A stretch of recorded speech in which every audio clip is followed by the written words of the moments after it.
Hey everyone, I'm AJ Teachout, Marketing Director at Moncor. I'm here today with Kacha Azéma, the Executive Creative Director at Moncor, to talk about something that has been on a lot of people's minds lately. Yes. It's AI, but Yes. it's not your standard AI. We're not going to vibe code anything. We're not going to talk about, you know, Nano Banana or anything else. It's going to be specifically its impact on B2B companies. AJ, I'm kind of disappointed because I would love to talk about Nano Banana You and could. vibe coding, but I feel like this is the right conversation to have. We have been doing so much work in B2B for 30 plus years, and this AI age that is upon us is transforming the way that we work, the way that we see marketing teams work in B2B. And I feel like we've been in a luxury seat of being able to try and test and implement and see what things are working, what things aren't working. And this gives us a chance to, I hope, kind of unpack some questions that you have. We have this great report that just showed up. You have to tell us about that, and also for us to share with everybody, this is what we're thinking, this is what we're seeing. Hopefully it adds some value to you. Before we get into, you start asking me some questions. What is this report? If you sent me the report and said, hey, this is interesting, check it out, tell Yeah. everybody about the report. The report, it's by this company called Walnut. Um, it is it's titled specifically "The State of Generative AI in B2B Marketing 2025." They surveyed, I think, over 100 B2B marketers at various levels of companies, different sizes, different revenues, and so they asked them their comfort level of their teams in using AI, how it's impacting their workflows, is it integrated, what are they using it on, um, and then also kind of about the brand. I mean, one of the biggest things that came out of it, and this is really where I think there's a lot of value for our clients and a bunch of other B2B companies, is how does AI impact the brand voice in the messaging of a business? And does its overuse hurt, help? How can it? And so that's what we're really here to talk about. So Yeah, so that report was fantastic when you sent it to me. I was like, really? Somebody wrote this report about like exactly the thing that we're in at this moment in time with B2B AI and marketing all at the same time. So it's what we're here for. B2B, the intersection of B2B, AI, and brand. Fire away, and I may shoot some questions at you as we go, but fire away. all right. So, from a creative standpoint, what's really at stake when brands lose their authentic voice, whether that be with AI generated content or maybe they just lose their voice over the course of time? Yeah. This is probably the same question whether AI was upon us or not, but AI makes it really poignant.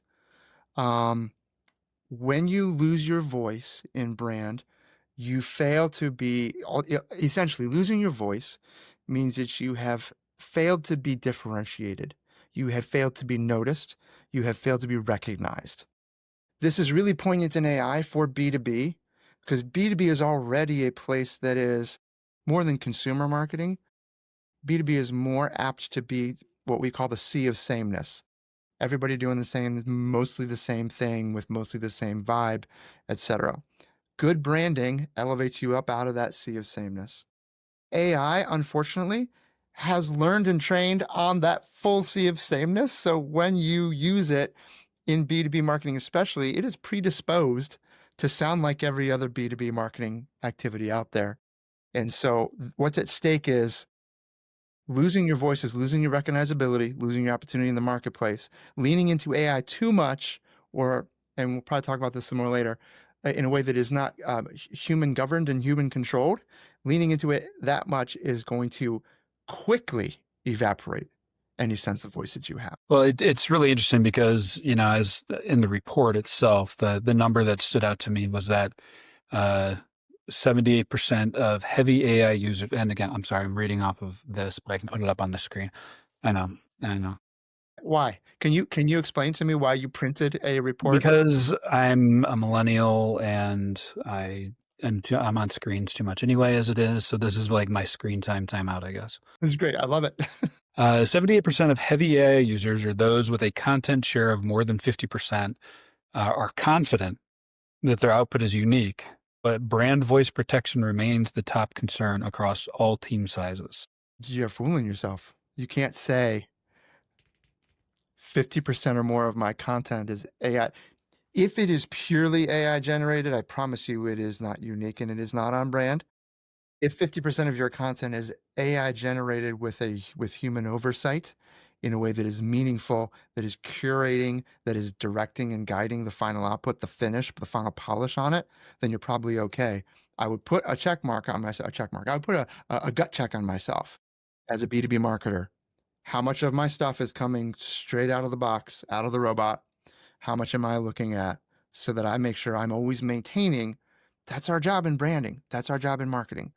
Recognizability, awareness, differentiation, maintaining that. We've done a lot of work in brand frameworks and helping companies position themselves a little differently or significantly changing how they position themselves. So, like, Significantly. Yes. yeah, I mean, I mean, that's the it's that's the sea of sameness rise up. Like every single one of our clients is like, hey, we're here with everybody else. right. We need to stand, we need to be the lighthouse brand here up on, and fortunately, we have great clients that allow us to make really cool lighthouses that just easily differentiate and separate themselves. I'm sorry, I interrupted you. No, it's all Yeah, good. keep going. So, how does a brand framework, how would you use a brand framework to help kind of solidify that human interaction and making sure that this, the bot content is not just being put up directly on screen in a website or on social post? How would you use that framework to guide that content? Yeah, probably a little bit of education first. For us, a brand framework is a descriptive, strategic kit of parts that keeps my brand, my company, my communications on voice, on message, on brand in every way. It is essentially, you could think of it as a brand style guide. Brand style guides were always, they were visual style guides and they were written style guides, but this is a level up above that. That is a strategic framework for what is our brand? What are we all about? Why are we about these things? How do we communicate these things regularly? What things do we communicate regularly? Okay. After that education, what you're asking me is how do we use brand framework in order to maintain, exceptional brand in AI? Specifically, that's kind of exactly the point of a brand framework. Whether I'm a human or whether I'm a robot, I need guidance for what to be outputting for this circumstance, for this use case, for this deliverable. That guidance comes from a brand framework and brand guidelines and a brand style guide. And those same tools can be used with the AIs intelligently to stay first draft way more on brand than you would if you weren't using those. And that's one of the tricks of AI is context, context, context, context. So the robot knows where we're at and what we're trying to accomplish and what framework I'm trying to get myself in. The last trick of that for the human side of the whole thing is the careful curation of the output. Okay, just because I had the context right and it smells good on first pass, reread, relook at the design, the wireframe, the message, the post. Is it critically thinking? Is it really as on brand as it could be? What human polish could I put on this that makes this just a little bit more special? Yeah, I like that, and that actually leads me to the next thing on, in this study, because I saw this is how marketing teams make AI-generated content more unique and effective. Multiple rounds of human review and editing as the number one response. However, and this is kind of the scary part, 10.6% of respondents said that they did that. Multiple rounds of human review and editing. So so the report says a cross section of B2Bs believe that the way to keep their AI content on brand is with human review and editing, and yet 10% of them are actually doing human review and editing. Only 10%. Yeah. And that's the number one response. Okay, but let's be sympathetic for a second. Okay.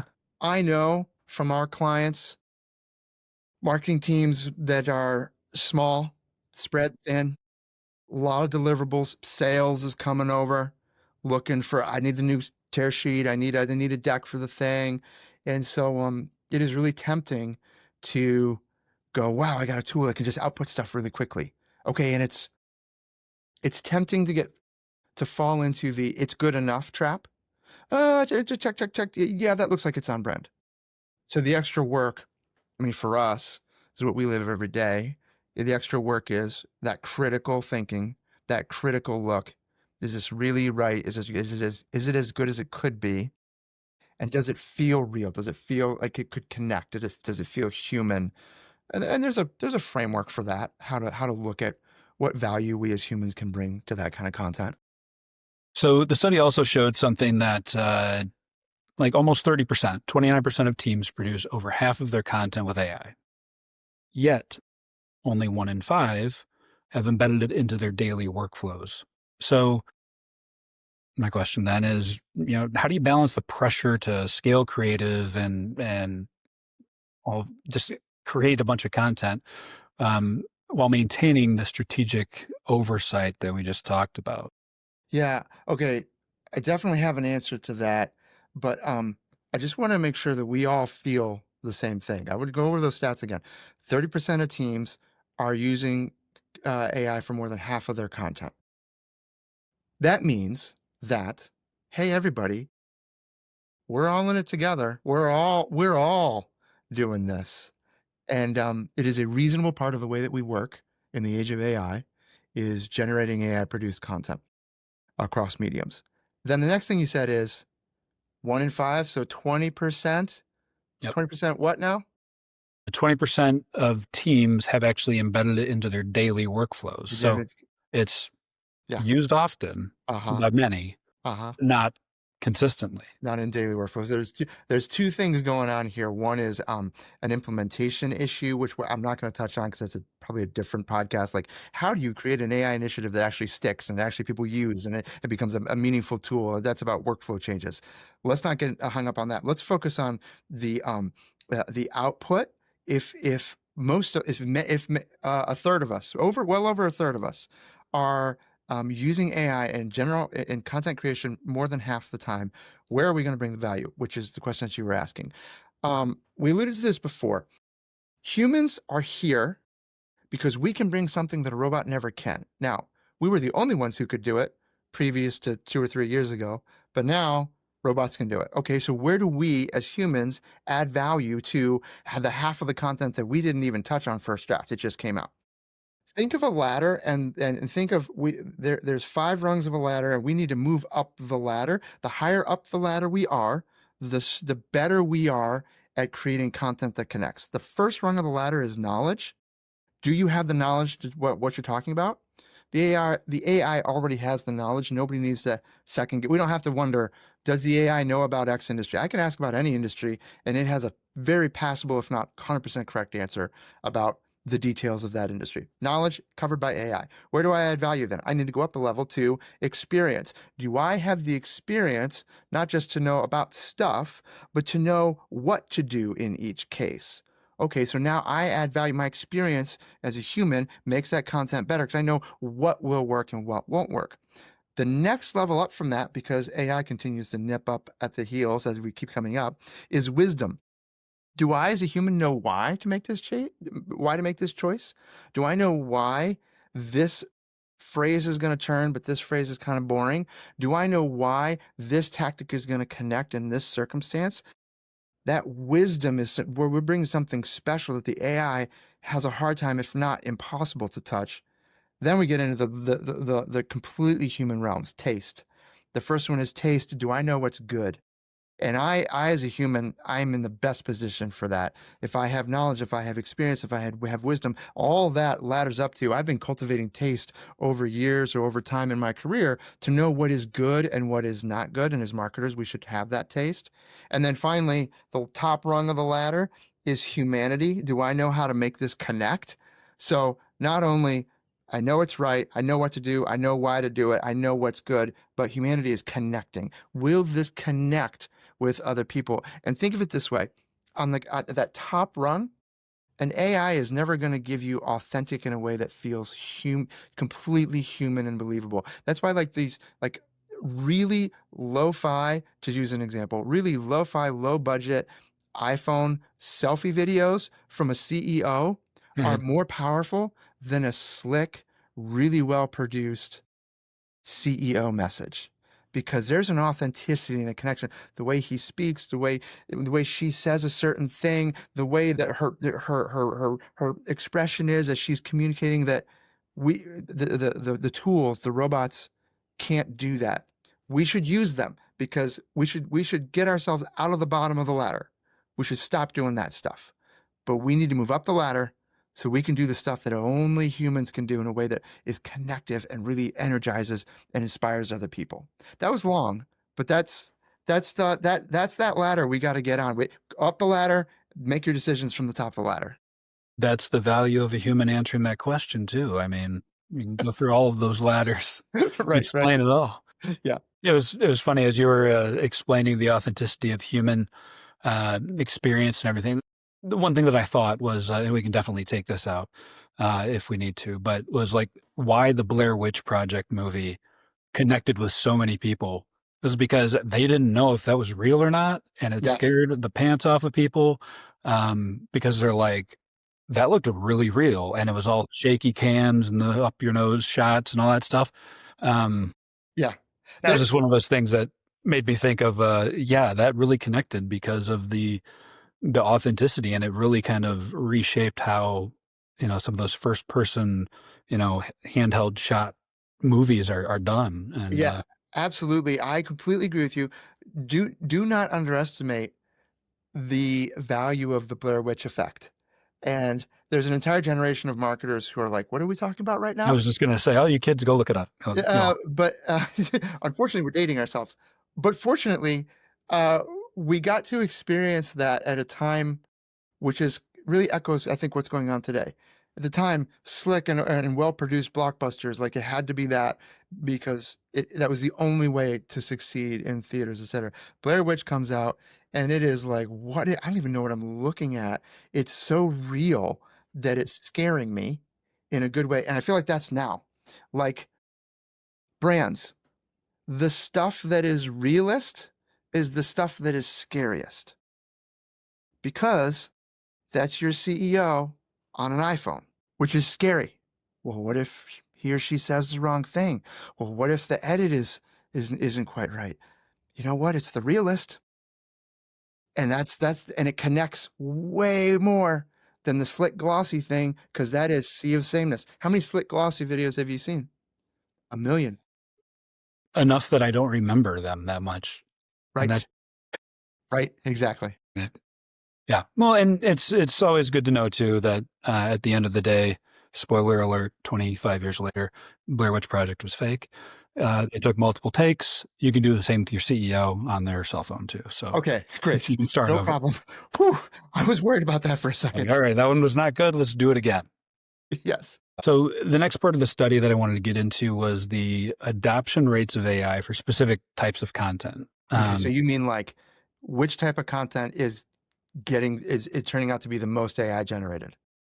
Yes. Yeah. And Okay. what teams use AI specifically for, to generate. So the top four: blog posts, social media, website copy, and email campaigns. Makes sense. Shocking. Yeah, right. Uh-huh. Not Uh-huh. it's all above 75% to 85%, but then it kind of drops off. And this is where it was really interesting. Sales scripts, video scripts, case studies and white papers, sales collateral, those are all getting to 50% and under Okay. as far as adoption rates go. Okay. And so you saw the study, the chart. What kind of stuck out to you on that, and kind of really the fall off after those first four, and then any similarities that you see with kind of the lower quadrant? Yeah. Do you have the chart in front of you in your fancy printouts? I do, yes. Let's go Okay, to the high which just tech. quickly just This is okay, yeah. the You OG see screen share right yeah, here. you see this screen with your handwritten notes on it. You see I see the funnel. Do you see the marketing funnel there?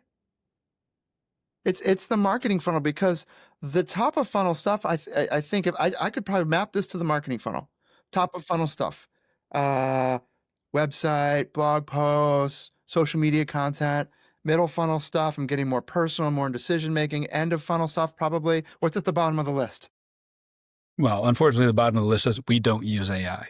Um, What's just up from that? right. Just up from that is interactive demos, product walkthroughs, proposal templates, Yeah, demo scenarios. bottom of the funnel, Yep. very bottom of the funnel. Okay. B2B marketers, what does this mean for you? You have a tremendous opportunity to fill the top of the funnel with a ton of content because that's the place where most content, the most quantity of content is needed. Be very careful. Keep careful human oversight of that content. Bring your human value and authenticity and connectivity, your humanity to it. After that, as this tails off, this gets more and more personal. But what it also means is, I think maybe it's an opportunity. Hey, B2B marketers, you're looking at bottom of funnel stuff where you're in product demos, you're in specific sales calls. Take your last 10 product demo recording transcripts, sales demos, put them in an AI, run through what are the key themes that came out. Do this for winning demos and non-winning demos. What's working, what's not working. Partner with your sales team.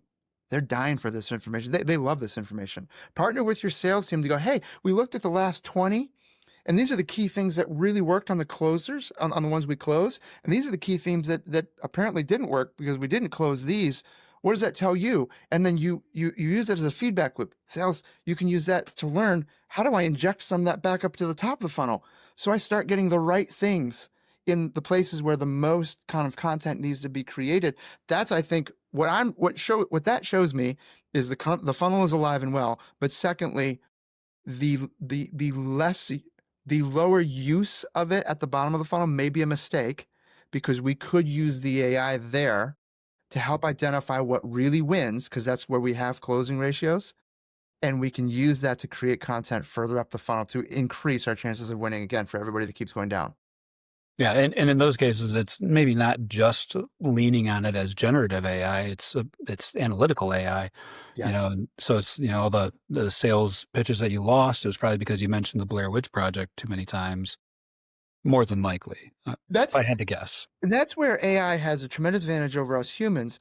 Um, you and your marketing team have a very distinct POV about what you think works and doesn't work in your marketing.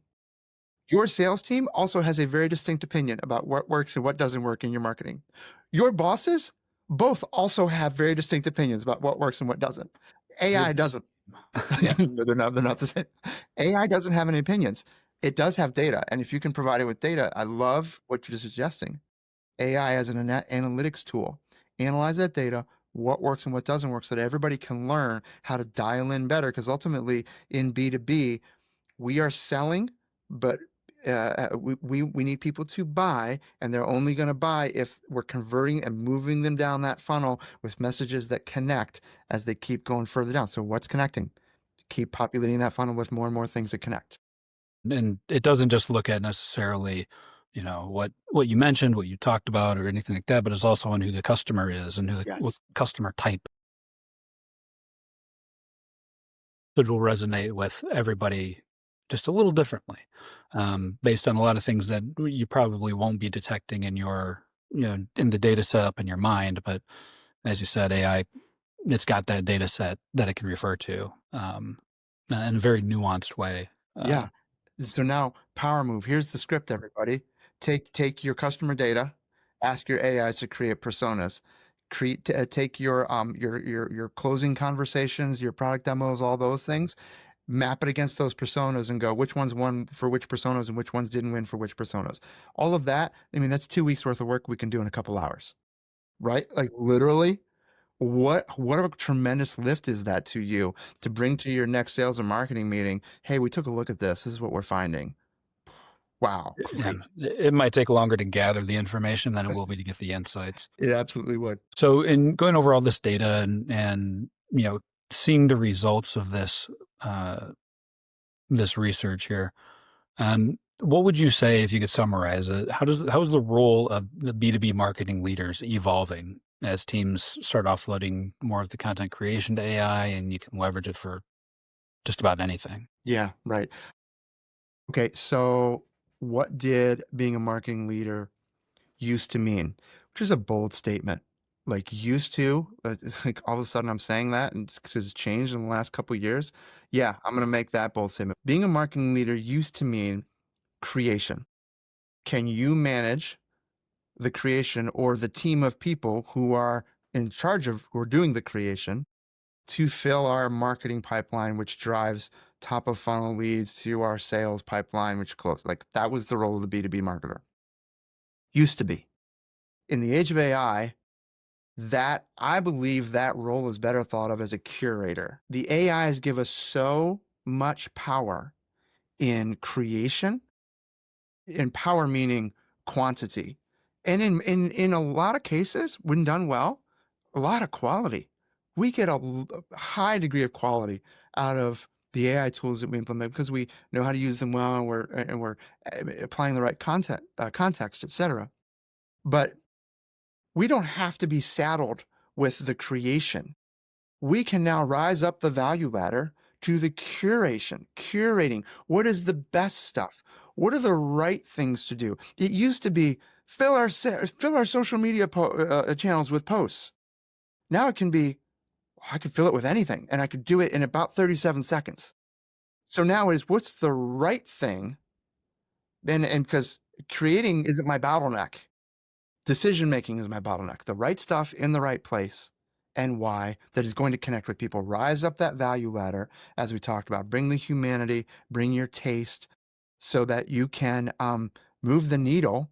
Because you don't have to be in charge of creation. You don't have to be saddled with the creation anymore. Yeah, it's interesting because, it's always been, the right message at the right place at the right time. And it's like, yeah, but then I gotta make it. And then I Right, gotta do all the production of it took right. so much time. It's like the right time was 2 days ago or something, but now it's, snap your fingers and you got the message 95% of the way there. Now it doesn't match with your brand. Now are we confident this is what we wanna go out with? Do You you know remember? I'll put you on the spot. Do you remember the Super Bowl when the lights went out Yep. and Oreo Yeah. Yep. tweeted within a minute, Mhm. 2 minutes, Yep. some snarky, snappy tweet. I forget what it was, Yep. but that made so much news in our marketing worlds because we were all like, how did they do that so fast? That Yeah. was the right message to the right people at the right time. And so, like, there was no AIs then. That was a human, and God love them. They figured out whatever secret sauce they did to be able to do that. But we literally have that opportunity right now. We could say anything, anytime to anyone. Right. Yeah, it was a power out, no problem. You can still dunk in the dark. That's what it was, And yep, that was a yeah. And and that it's just a picture of an Oreo under a spotlight and so good, so good. But see, that is an example of as B2B marketers, our role has changed. We are freed from worrying about the content that goes in the content calendar, just to use that metaphor, and now we are freed. We have the freedom to think a higher level of what's the right content for the right people at the right time. I can fill it because I've got all the bottom rungs, the creation rungs of the ladder, easily executable. so kind of as a wrap up here, what questions should our clients be asking us about their AI content strategy, workflows, content generation, tools, any of that? What do you think they should be starting with? I think that they should be asking us, "Hey, Moncur, what have you seen that's working, and what have you seen that isn't working?" We've been exploring for 2 years rapidly everything that we could explore to test it, see how it works. And we have found our own favorites that work for the kind of work that we're doing. And we have reasons why those are our favorites. We have our AI stack, so to speak. Um, I would love to talk with clients about this is our AI stack. This is what we use it for. This is why we use it in these certain applications or for these certain reasons. And then I would also love to talk about the value ladder. Hey, how are you guys on the client side applying your taste and your humanity, the special things that you as humans can bring? How are you applying that to work that you're doing? Because AJ, we don't do 100% of the work for any of our clients. It is a partnership. We do some of their work, so they do some of the work. We're often working hand in hand with a marketing team right alongside them. And so, how are we collectively bringing human intelligence, human wisdom, humanity to make this better? And how do we understand where we're curating and where we're letting the robots create in order to free us up to the better stuff? I think those are really good conversations to have. Yeah. Yeah. That sounds like a great place to start. Yeah. We'd love to do it. Call us up anytime. Let's talk through that. All right, let's flip around a couple of questions for you because Okay. you're the marketing director here at Moncur. You're part of the creation engine, but you're really driving the execution engine, the implementation engine, getting things out into the world. We can create a ton of stuff. We can load you up. You could put it anywhere, and all the places, all the time. But what are the signals that you are looking for? The triggers that you go, huh, this might be starting to become white noise. It's on brand, but it's starting to get turned into white noise. It's losing its impact. What signals make that relevant to you? I'd Yeah. say the first signal that I would look at to specifically say this is becoming white noise is the metrics. I mean, the impressions, the engagement numbers, and I mean, maybe the impressions are going up and up and up because we're just putting more content out there. Um, but if the engagement starts to track down, we just know that it's not as impactful. And a lot of it really depends on the channel too. I mean, LinkedIn doesn't. I mean, they're not necessarily known to have the daily users, right? So that one piece of content can have maybe a 48-hour, maybe a 72-hour span of relevance, whereas something like Instagram or even more fleeting, TikTok or Snapchat, it's like it's gone in hours, and it's just your feed just gets buried. So I would definitely say engagement would be the biggest indicator there in terms of social channels. The fascinating thing is you're telling me the same thing you would have told me years ago, which Mhm. was Yeah. engagement is the measure of whether or not we're succeeding with an audience. Well, most of the time, because sometimes impressions, just general top of funnel awareness is our number one goal. But in the age of AI, when we could do so much, you're looking for engagement as a KPI still. Yeah, it's what are they doing with it? Because it does nothing if it just passes past a set of eyes, right? Like, so if they're not going to do anything with it, okay, it counts as one on the impression scale. That's it. Um, and it just becomes in some cases there's the content machine can keep churning and churning, and it becomes overwhelming.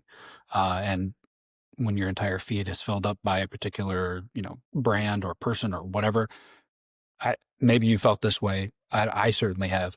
It's just like, my gosh, like too much, too much. I need a little variety, and maybe that becomes an unfollow or something like that. So it's just no longer just a distraction, really. So you have to balance it and keep an eye on the metrics, and I think it'll be fine. Right, so, as a marketing director, give me some advice for B2B marketing directors who are in-house. We have it kind of easy on the agency side. Like brand guidelines is where we live, brand frameworks. Like if it's not on brand, it never leaves our doors. Like that's a given. In-house, I know, you and I both know, we both worked in-house before. I know the pressures of content coming from sales and content coming from product and whatever. And all of a sudden they're like, get to, and now they can do as much as they want because they've got robots that can craft it for them. What advice would you give to B2B in-house B2B marketing leaders in order to maintain brand consistency and quality when so much of it can come from anyone? And it's pretty decent.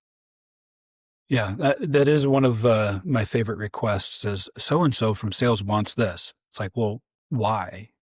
And I think that is still the correct response. Oh, Is still the one. Uh-huh. well, why? Uh-huh. And because I mean, you make a good point. Yes, it can come from anywhere. It can come in a ton of different shapes and sizes and formats.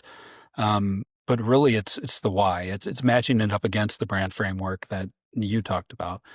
Using the latter analogy, it's being at the top and knowing the humanity side of things, and then also knowing what else is going on in the marketing department too. Like, what's our content calendar? Mm, Does this actually fit? Well, mm. we're going to be doing something kind of about this next week because we got an event, so maybe hold off until then. So, I mean, you're still the gatekeeper, and as a marketing director, that's one of the um, I'll say the is it unglorious, inglorious? One of the non-glorious roles of being a marketing director. As you can see, it's not the words, but it's one of those things that you have to do. You have to gatekeep to make sure that it's staying on message at the right time, at the right place, and that it's we're all working towards a common goal. So yeah, it's a lot of that. You just kind of have to know what's going on and be able to direct them to the right approach. And if it's overly generic, that's the message back and saying like, look, let's let's match this up to the brand, and by taking this picture that you want to include and put it in our style, Mhm, we can definitely get there. mhm, And then it's all serving the same purpose.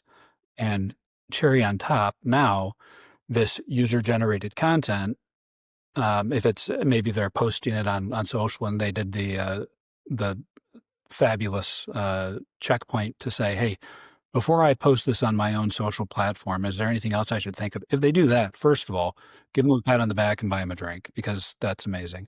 yes. Um, if, but then you have an opportunity to say, here's how we can make this better, and then tag the company because now it's going to be 3x the engagement because it's more authentic, and that has everything to do with the new LinkedIn algorithm valuing that authentic content before anything else. So and maybe that's part of the messaging there is get those vocal people in a conversation first and say, hey, when you've got an idea like this, let's talk because we can really maximize this to the fullest extent.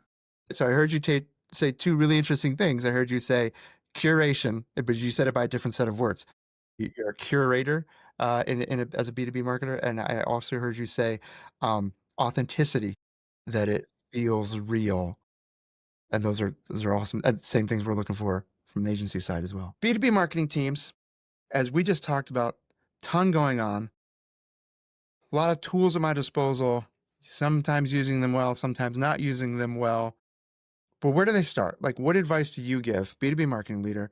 You wonder how to just simplify and get myself focused on an AI MarTech stack.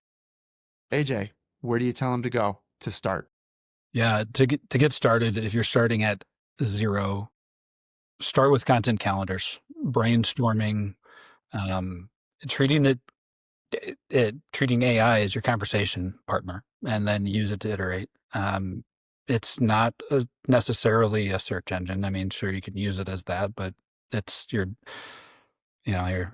leaving a lot of tools in the toolbox if you do that. But as a collaboration partner, begin broad, really, and then layer in your brand framework and then refine it over time. And um, I would say maybe most importantly, maybe not, but it is extremely important also that I think at the end of it, when you get to the final product, when you get to the final content calendar or final list of ideas that you're going to explore, or your finished blog post, re-upload that to your AI and say, this is what I came up with. They all now have the ability to remember this stuff. You can Claude, you can create projects for it. Use that final piece as a training tool for the AI. So the next time it's like, okay, well, I know that this is what they ended up with. This is where they want to go. Let me get better already. So Mhm. I'd say that's probably one of the more important pieces of that process. Mhm. Ninja move, take that content that's good and feed it back in so that you're building a context engine. You're building a repository of what is good and what is not. So you're going to get better first draft outputs from your AI. But let me put you on the spot just for giggles. Uh, there are primarily three LLMs or AIs that most people know of. There's ChatGPT, there's Claude, and there's Gemini. Personal preference, doesn't matter what your answer is. Which one do you feel like you're getting consistently the best output and the best support from as a marketing partner? ChatGPT, Claude, or Gemini? I'm going to give you the diplomatic answer. Oh, for heaven's sakes. It not that it matters to me what you use, but it depends. Okay. And maybe that's not diplomatic. It's just kind of Convince me. Convince me why it depends. so. Here's why I think it depends. If I'm asking questions about data in Google Analytics, or maybe a how to, it's like, okay, there's a custom tag that I have to write or a custom trigger that I have to write for Google Tag Manager. Hmm. Which one do you think is going to work best? Probably the Gemini. Google one, Yeah. right? So if you know what you're asking, you can go to Gemini and that'll give you a great, and it will also do the Nano Banana stuff now, and so that's also extremely helpful. Always a win. Always a win, always a bonus. So that is Gemini is great for that. It's great for a lot of other things too.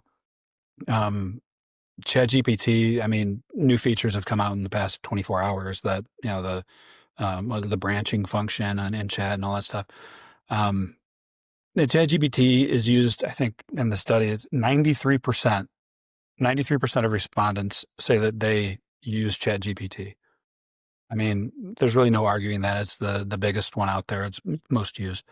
There's going to be a ton of value in that. And then there's a bunch of custom integrations and apps that you can use within ChatGPT to extend it even further.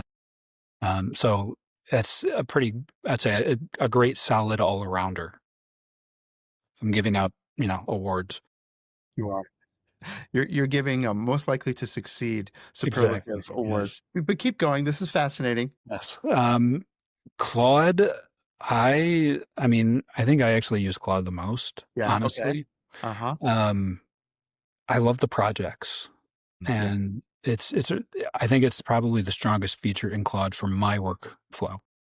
So if I've got certain client projects that I have different assets that I've uploaded, different decks and strategies and research projects and all that stuff in there.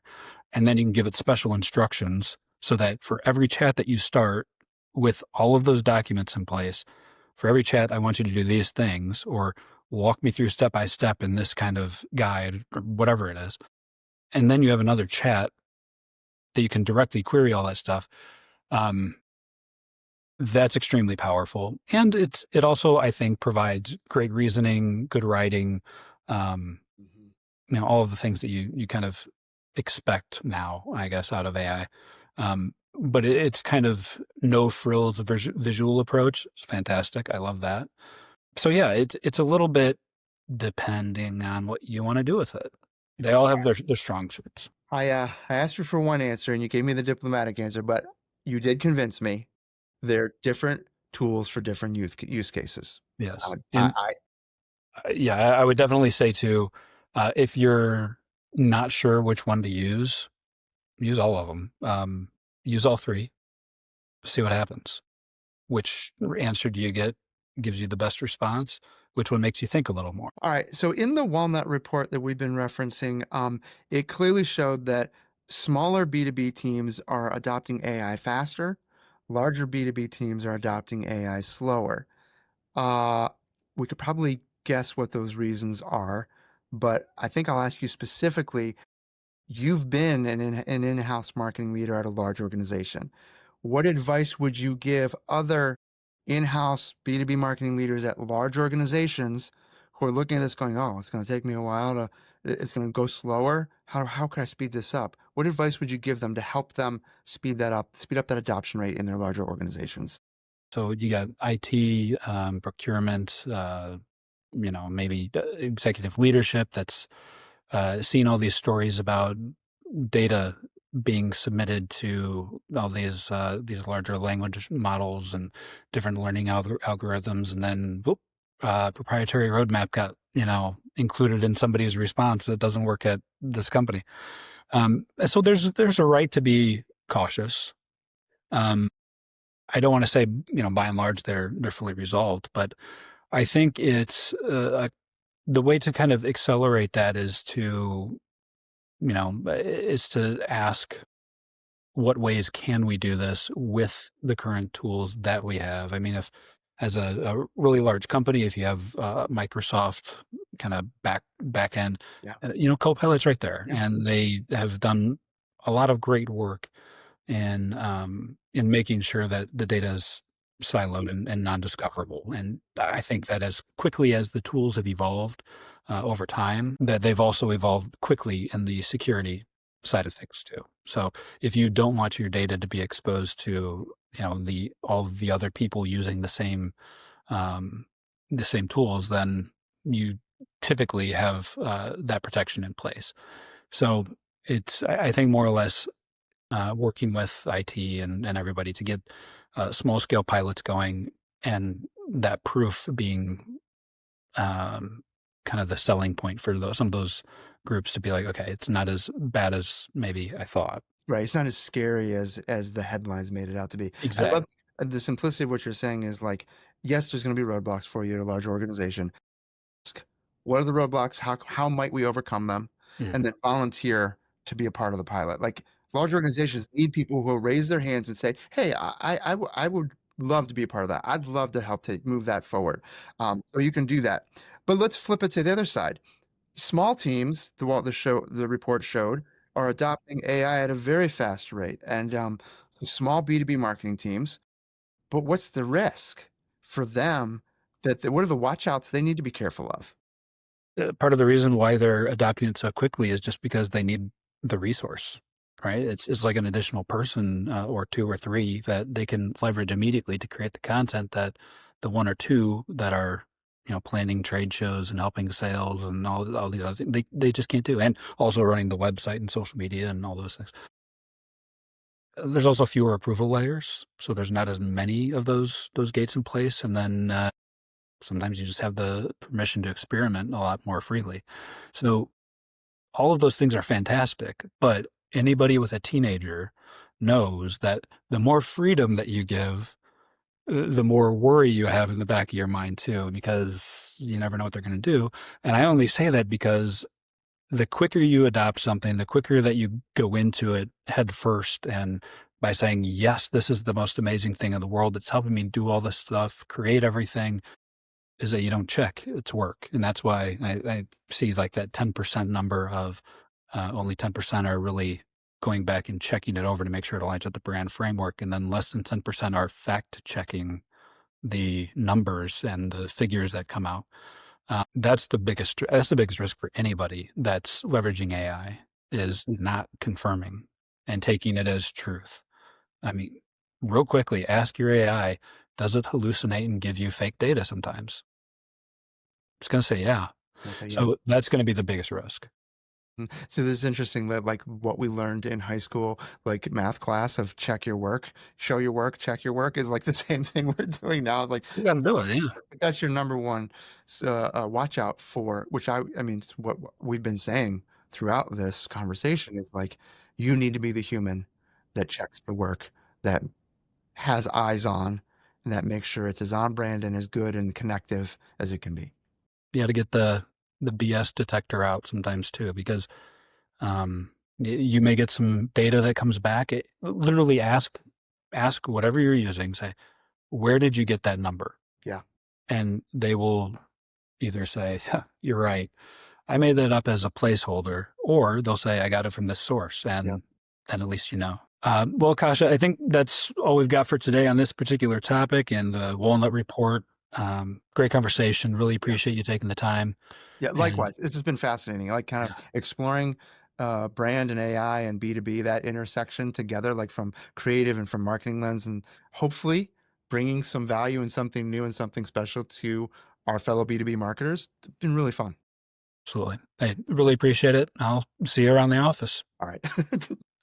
Take care.